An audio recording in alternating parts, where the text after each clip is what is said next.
The HK USP, let's check it out.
In the early 90s, the U.S. Special Operations Command was looking for an offensive handgun weapon system.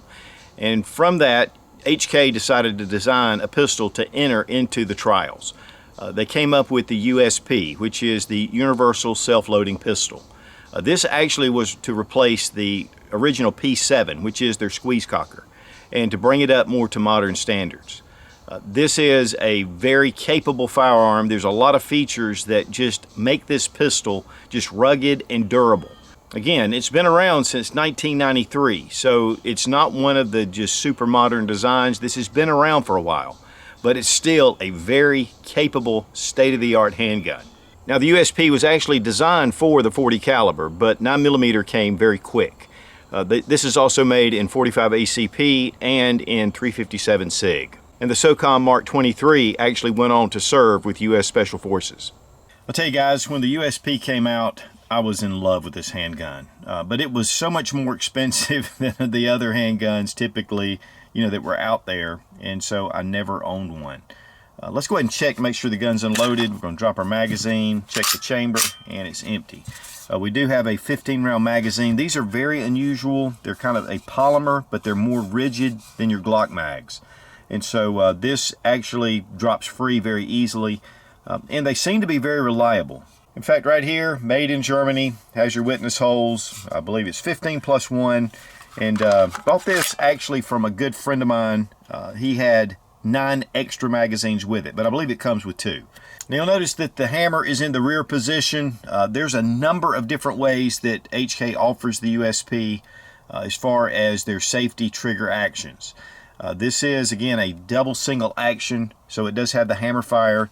And then we have a safety if we want to go cocked and locked, or we can come down and we have a decocker, and it does pop back. So the safety disengages once the decocker pops back. You can switch this to the other side, and there are, again, so many options with this firearm. They do make the LEM version, which is a law enforcement version. It does not have the decocker or safety.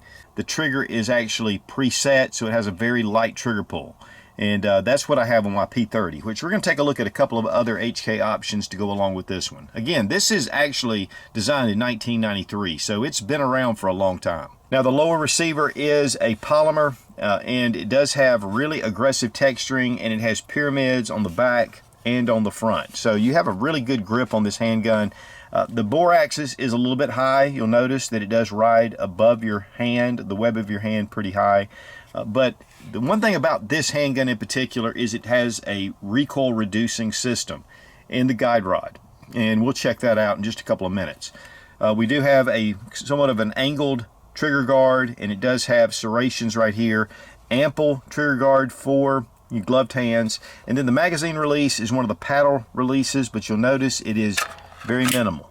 And to be honest with you, I like to take my shooting finger and pop that down. It makes it really easy, but of course you can come around and hit it this way. But you can see these magazines drop free very quickly. There's also these divots right here in the grip, and this allows you, in case you have a malfunction and you need to just strip this magazine, you can pull it out. We do have a slide stop here that's pretty elongated. You can actually hit it with your thumb.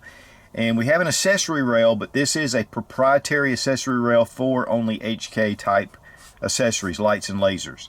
There are some companies that make adapters you can put on here with a small Picatinny, but it just kind of brings it out a little bit more. And when it comes to the slide itself, this has what they call, it's a nitrocarburizing finish. It's a hostile environment finish. And these are impervious to conditions. In fact, the German Navy uses these, and they have reported that this finish just holds up extremely well. And it is actually a black nitride finish. The serrations are easy to grab. With the older design, it only has the rear cocking serrations. But it does have a step down in the slide. Here again, the hammer's in the rear position. Just bring it down with the decocker. Now you have a dovetail rear sight. These are steel. And then you have a dovetail front. And I believe these are night sights. They're 3-dot sights, but you can get other options as well. And there's a ton of aftermarket sights that can go on these. That's one of the things about this pistol, is there are a ton of aftermarket parts and accessories.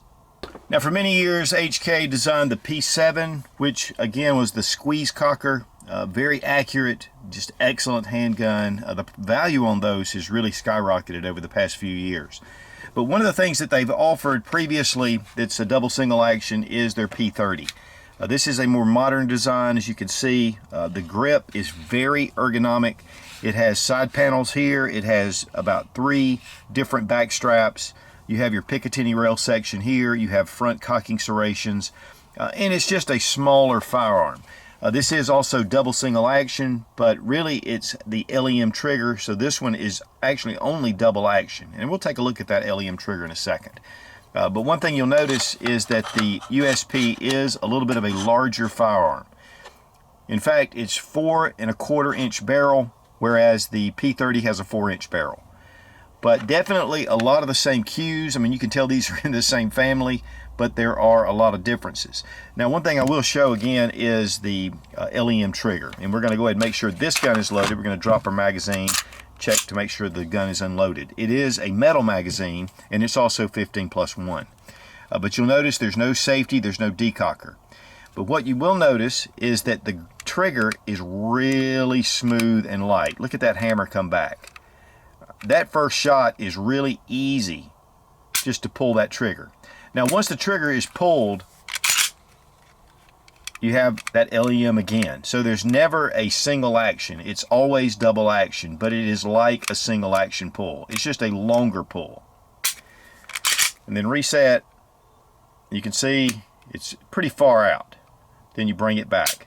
Now, once the hammer drops, it's a long, heavy trigger pull, unless the slide racks back and forth. But that's just a little bit of a difference. Also, you have an ambidextrous slide stop, and it is elongated to be able to get a hold of it.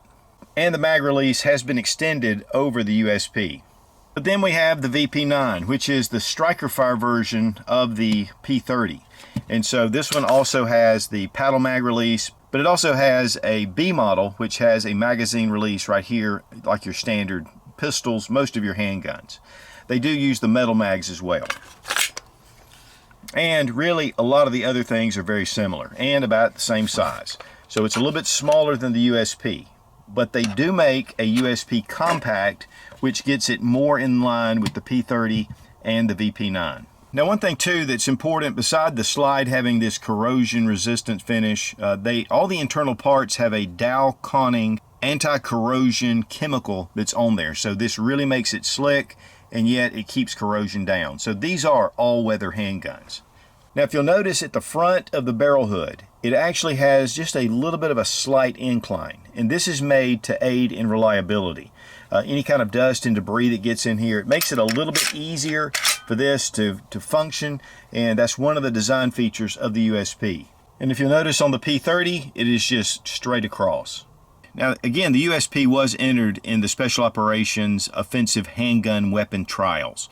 And they really made this to go through a lot of the tests. It blew through the US trials and also the NATO trials. Over 20,000 rounds without any major part breakages. That is with .40 caliber Smith & Wesson, which has a lot more power than your 9mm. Also, they actually introduced a squib in the barrel, and then they shot around through it, and yet they were able to shoot a 4-inch group at 25 yards even after getting the squib out. It did damage the barrel just a little bit, but you were still able to fire the handgun with good accuracy. The barrel is cold hammer forged, which gives it extended life, but also this one has polygonal grooves in it. Similar to your Glock, but some of the German models use the standard Lansing grooves without the polygonal grooves. Now, one of the other things that's unique about the German models is that the up is on fire and down is safe. But on the US models, it's the traditional up is safe and down is fire, which honestly I like a lot better. Also, it does not have a magazine disconnect, which I really like. So it can be fired without a magazine in the mag well. And guys, I'm telling you, my buddy had a bunch of extra magazines, which I was really glad to get. And you know, it seems kind of funny that they are just a polymer, and they're more of a rigid polymer, and they run about between $37 and $40 a piece, somewhere in that mark. But these have proven to be very reliable. Of course, with the P30 and the VP9, they've gone with a metal magazine. But for military use, I guess they felt like that these were really good magazines, and they're very lightweight. The dimensions is 7.5 inches from the back of the frame to the end of the slide, and then it's 5.5 inches here. Now it's about an inch right through here, but when you get into the controls, it puts it about 1.25 inches. And the weight on the USP 9mm, 1 pound, 11.4 ounces. It is not a light firearm. It is a full-size service pistol. Now we're going to check the trigger pull action. Now the hammer is down, but it was decocked, and so it makes a little bit of a difference with the double action. So as we pull the trigger, there's some take up right here.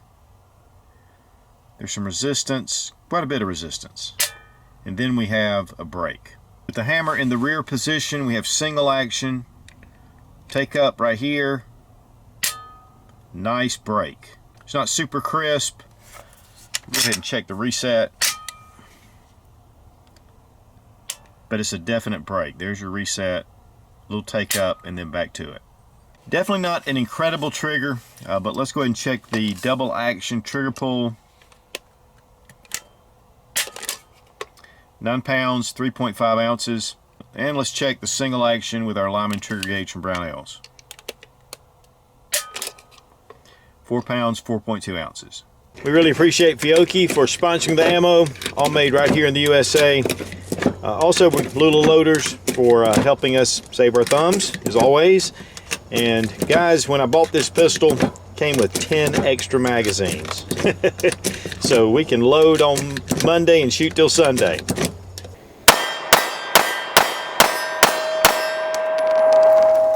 Now we took the USP9 down to the range, and I've had a lot of experience with USPs, whether in 45 or 9mm, and they just function. I mean, they are HK. These were made to function, even in adverse conditions. So we shot about 300 rounds through this pistol, no malfunctions. I actually purchased this again from a good friend of mine, and I'd already shot this pistol, so I was really glad to get it. But with the recoil system, it definitely lowers the felt recoil. You do have a pretty large slide coming back in your hand, but really it feels really good in your hand. I mean, the texturing around the grip, it just gives you a solid purchase. But the recoil system definitely helps with the felt recoil and just makes it a pleasure to shoot. Plus, it keeps from the wear and tear on your handgun, which really that's what it was designed for. Now guys, again, this pistol was designed for military use. And with all the US military trials plus NATO trials, this handgun was just exceptional in every category. But now when it comes to accuracy, I was really impressed.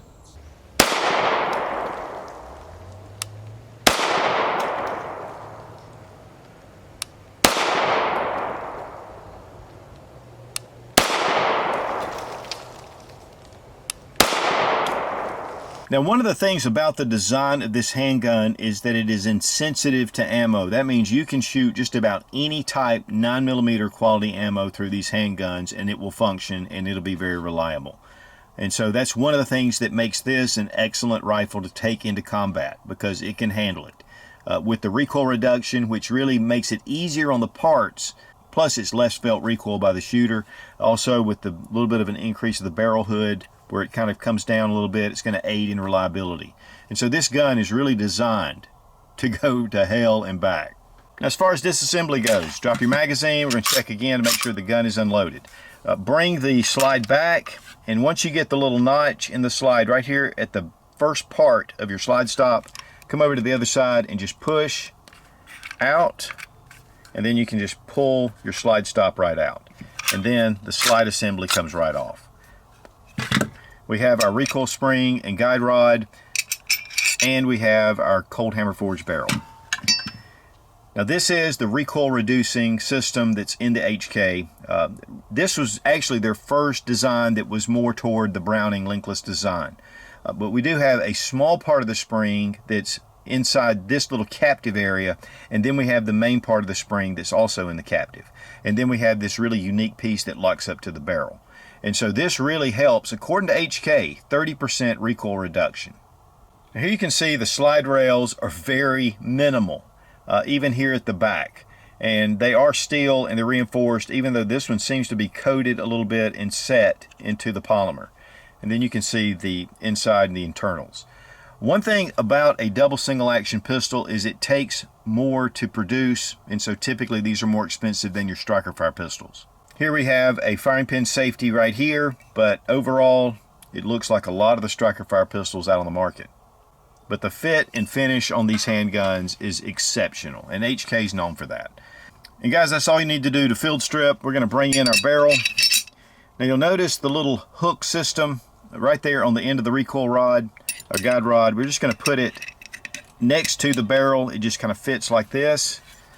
Then you bring over your slide, and we're going to find our little notch right here, drop in our slide stop, and we're good to go. Very little has changed with the USP design. Even though this was designed in 1993, there's not been a lot of upgrades. It's pretty much the same way it is today. And these run about $1,000, just a little bit over retail.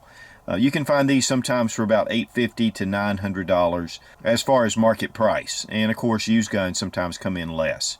I believe the 357 SIG is no longer being made, but they still make it in the 9, the 40, and the 45.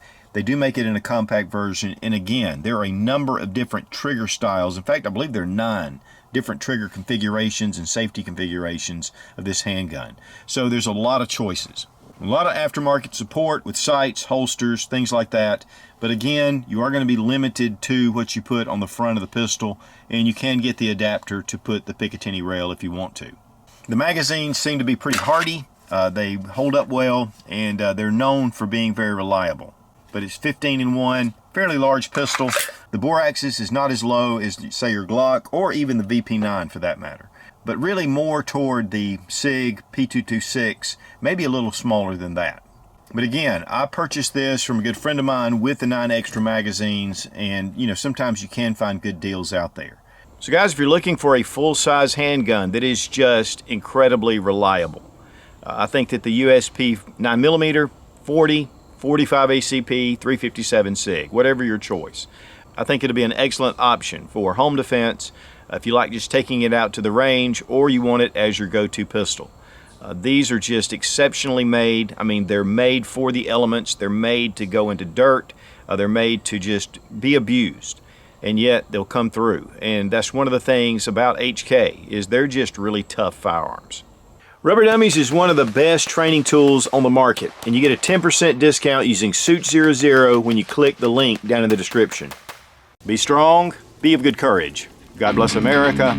Long live the Republic.